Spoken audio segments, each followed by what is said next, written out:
เพื่อหลวงปู่พุ่งก็ไปสร้างโหดเพื่อจึงจ้าพวกเนี่ยเชิดหน้าบ้านเพื่อนซื้อตอนเชิดตัวน้องเพื่อได้หลวงปู่พุ่งจากตอนกระดิ่งเยอะโหหลวงปู่พุ่งว่ามากางวัดเต้าหลวงปู่เงินว่าหลวงปู่เต้นอย่างตอนตัดตัวหลวงปู่พุ่งจากตอนหลวงปู่เชิดเท่าไหร่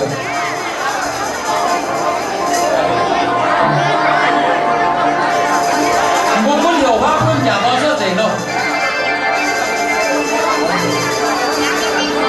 请加不是当然不出得人家难在的，但不是参加的。我这好，我这请假公司怎么别当对谁了？我不老接着顾这个拉动啊。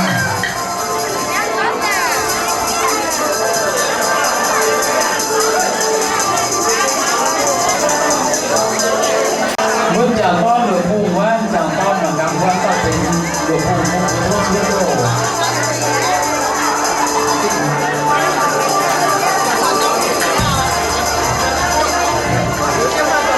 你们家老陪着我在这。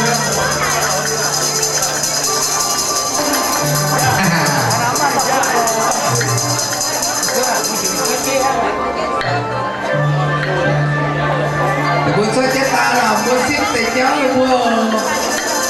先得教我大哟。啊，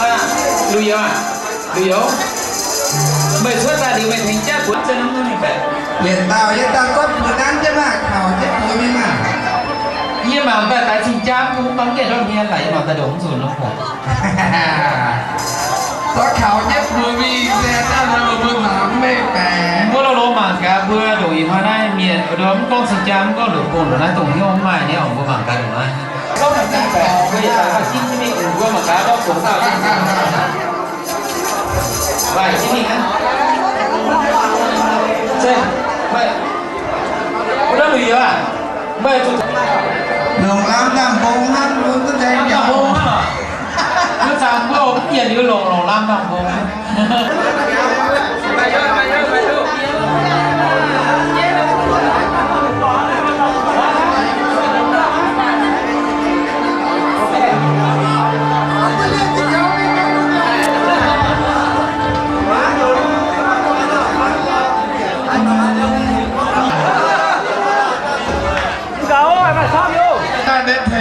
หลวงปู่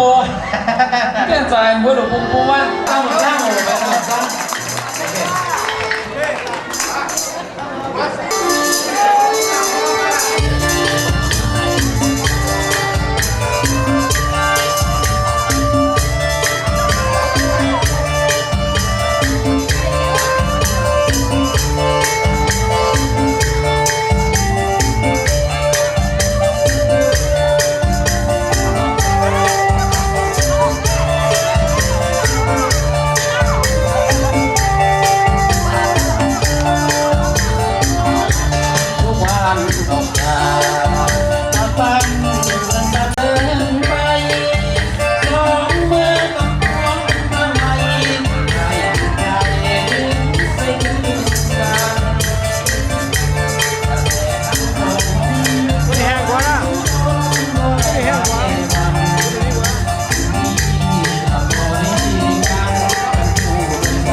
งาม